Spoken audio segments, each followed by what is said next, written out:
আসসালামু আলাইকুম। Welcome to our channel স্বাধীন পাঠশালা। নবম শ্রেণীর শিক্ষার্থী বন্ধুরা, আশা করি তোমরা সকলে ভালো আছো। আজকে আমরা অনুক্রম ধারা এই অধ্যায়ের অনুশীলনীর 58 পৃষ্ঠার 11 নং সমস্যার সমাধান করব। দেখা কারণ আমি কি বলেছে, তুমি তোমার পরিবারের গত 6 মাসের খরচের হিসাব জেনে নাও। প্রতি মাসের খরচকে এক একটি পদ বিবেচনা করে সম্ভব হলে একটি ধারায় রূপান্তর করো। তারপর নিচে সমস্যাগুলো সমাধানের চেষ্টা করো। কতে বলেছে ধারা তৈরি করা সম্ভব হয়েছে কি হলে কোন ধরনের ধারা পেয়েছে ব্যাখ্যা করো। খতে বলেছে ধারার সমষ্টিকে একটি সমীকরণের মাধ্যমে প্রকাশ করো। গ বলেছে পরবর্তী 6 মাসের সম্ভাব্য মোট খরচ কত হতে পারে তা নির্ণয় করো। এবং ঘতে বলেছে পরিবারের মাসিক বার্ষিক খরচ সম্পর্কে তোমার উপলব্ধিবোধ লিপিবদ্ধ করো। তাহলে দেখো আমরা ক নাম্বার দিয়েই শুরু করি।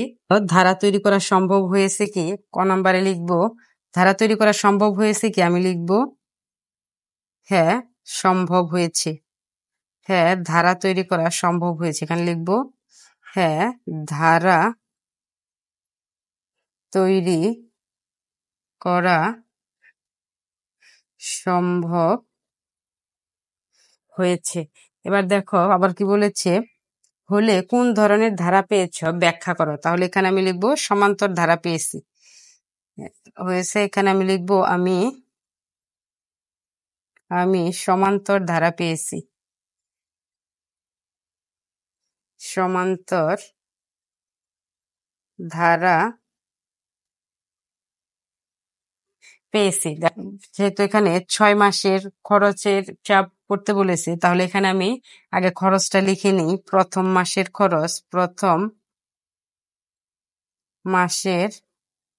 খরচ সমান হচ্ছে, ধরে নিলাম আমরা আমার পরিবারের প্রথম মাসের খরচ হচ্ছে 6,000 টাকা। তাহলে দ্বিতীয় মাসের খরচ হচ্ছে 6,200 টাকা। দেখো আমি 200 করে বাড়িয়ে দিলাম। তাহলে এখানে কিন্তু আমাদের 6 মাস বলেছে, তাহলে আমাকে 6 মাস পর্যন্ত বের করতে হবে। এবার আমি তৃতীয় মাসের খরচ বের করব। তৃতীয় মাসের খরচ দেখো 6,200-র সাথে আবার 200 যোগ হবে, তার মানে হবে 6,400 টাকা।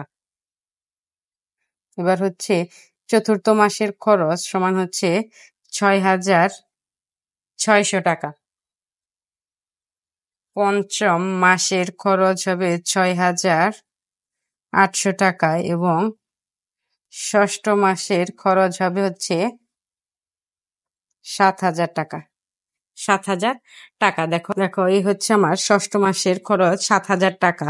তাহলে এখান থেকে দেখো কিভাবে আমি একটি ধারা পেলাম, সেটা কিভাবে আমি সমান্তর ধারা পেলাম এটা আমি দেখব। এখানে আমি লিখে নিচ্ছি, এখানে প্রথম পদ এ সমান হচ্ছে আমার, দেখো প্রথমে আমি প্রথম মাসে খরচ ছিল আমার 6,000 টাকা। তাহলে প্রথম পদটা হবে হচ্ছে 6,000 এবং সাধারণ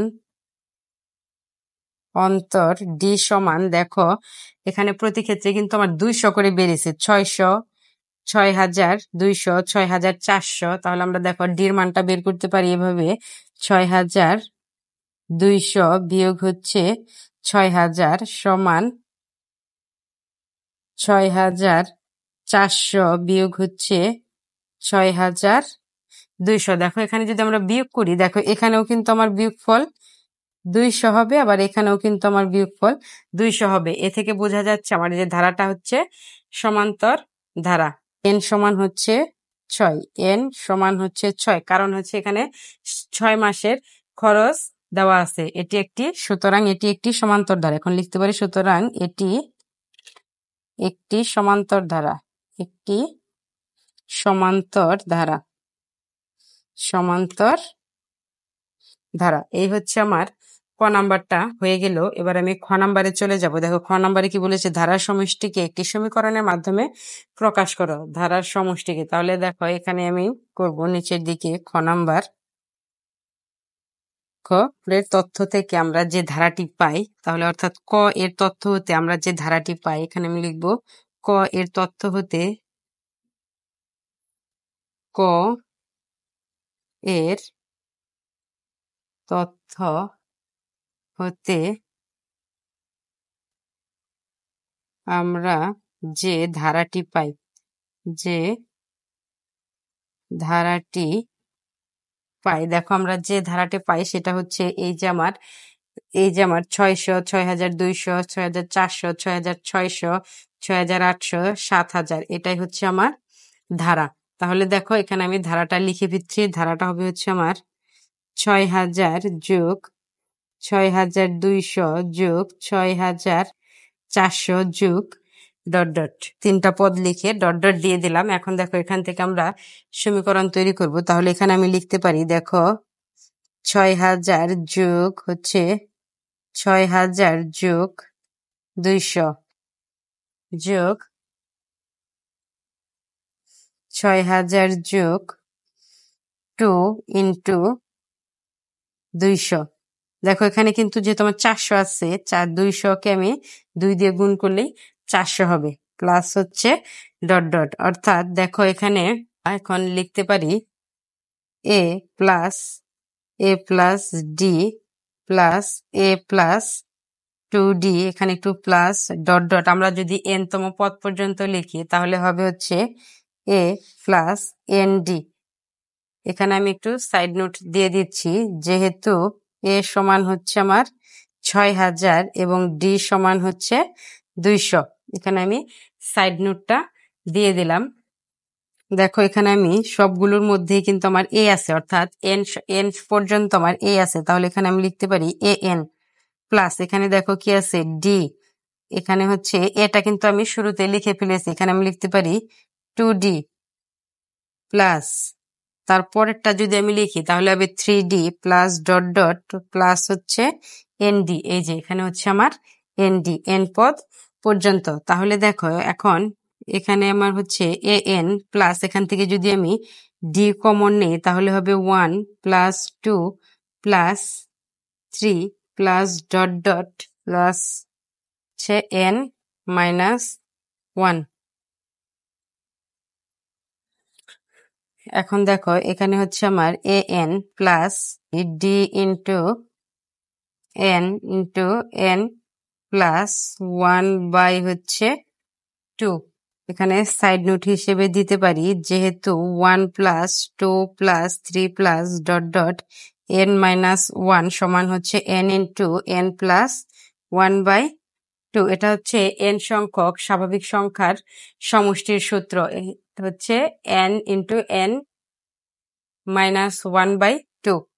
এখানে মাইনাস হবে, সরি এখানে যেহেতু আমি মাইনাস দিয়েছি তাহলে এখানে হবে হচ্ছে আমার মাইনাস।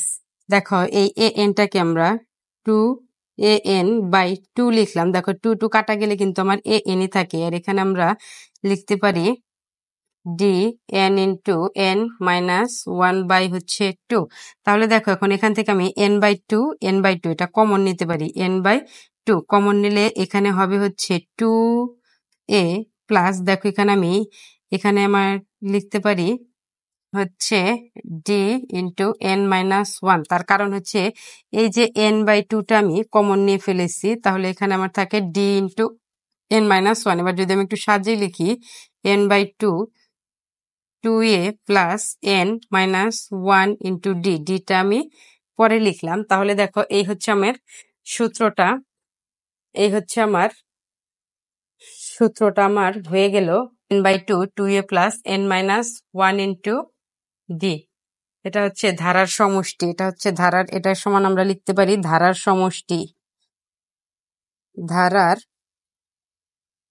সমষ্টি, যেটাকে আমরা এস এন দ্বারা প্রকাশ করি।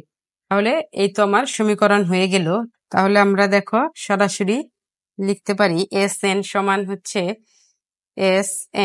সমান হচ্ছে n by 2 into 2a plus n minus 1 into d. এই হচ্ছে আমার সমীকরণ। ধারার সমষ্টিকে আমার একটা সমীকরণের মাধ্যমে প্রকাশ করা হয়ে গেল। এটাই হচ্ছে আমার খ নাম্বারের অ্যান্সার। এবার আমি গ নাম্বারে চলে যাব, দেখি গ নাম্বারে কি বলেছে। দেখো গ নাম্বারে বলেছে পরবর্তী 6 মাসের সম্ভাব্য মোট খরচ কত হতে পারে তা নির্ণয় করো। পরবর্তী 6 মাসের, এবার আমি গ নাম্বার করব। দেখো পরবর্তী 6 মাসের বলেছে, উপরের আমরা এখানে লিখতে পারি উপরের তথ্য হতে বা ক এর তথ্য হতে, এখানে আমি লিখে দিচ্ছি ক এর তথ্য হতে পরবর্তী প্রথম মাসের খরচ, এখানে লিখব পরবর্তী প্রথম মাসের খরচ হচ্ছে, দেখো আমরা যদি কয়ের তথ্য দেখি তাহলে দেখো আমার এখানে কয়ের তথ্য মতে দেখো ষষ্ঠ মাসের খরচ ছিল 7,000, তাহলে সপ্তম মাসের খরচ হবে হচ্ছে 7,200। তাহলে এখানে আমি লিখবো হচ্ছে পরবর্তী প্রথম মাসের খরচ হচ্ছে 7,000, যেহেতু প্রতি মাসে আমার 200 করে বৃদ্ধি পাচ্ছে, যোগ হচ্ছে 200, অর্থাৎ 7,200 টাকা। তাহলে পরবর্তী প্রথম মাসের খরচ হচ্ছে 200 টাকা, এবং আমরা কিন্তু ডির মান আগেই বের করেছিলাম, এখানে এ দিয়ে দিলাম, ডিটা ছিল আমার 200 টাকা।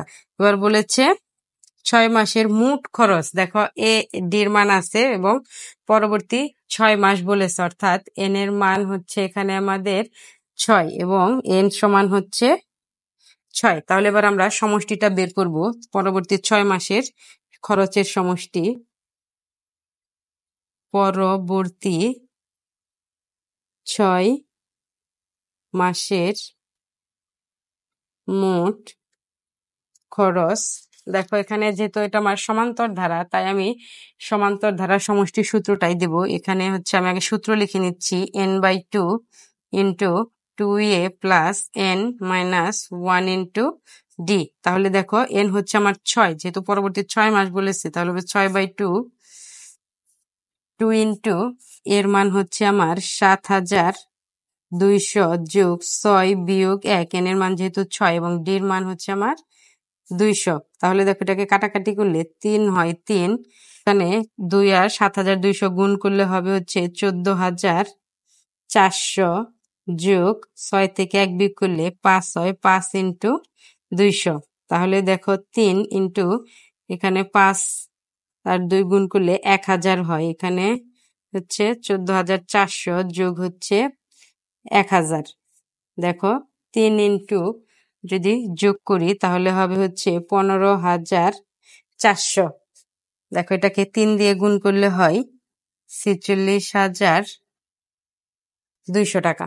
তাহলে আমার দেখো হয়ে গেল গ নাম্বার। গ নাম্বারে যেহেতু আমাকে পরবর্তী 6 মাসের খরচের সমষ্টি বের করতে বলেছে, মোট খরচ বের করতে বলেছে, মোট খরচটা হয়ে গেল 46,200 টাকা। এটাই হচ্ছে আমার গ নাম্বারের অ্যান্সার। এবার আমি ঘ নাম্বারে চলে যাব। দেখো ঘ নাম্বারে কি বলেছে, ঘ নাম্বারে বলেছে পরিবারের মাসিক বা বার্ষিক খরচ সম্পর্কে তোমার উপলব্ধি বোধ লিপিবদ্ধ করো। তাহলে দেখো এখানে আমি ঘ নাম্বারটা লিখবো। ঘ নাম্বার এখানে আমি লিখবো পরিবারের খরচ সম্পর্কে আমার উপলব্ধি হলো, পরিবারের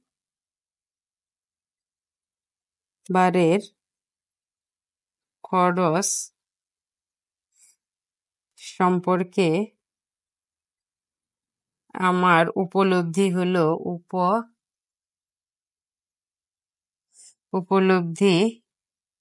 হলো বর্তমান বাজার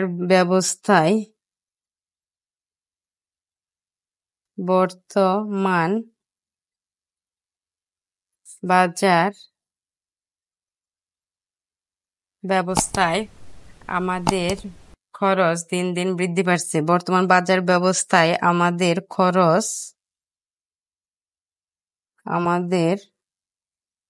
খরচ দিন দিন বৃদ্ধি পাচ্ছে।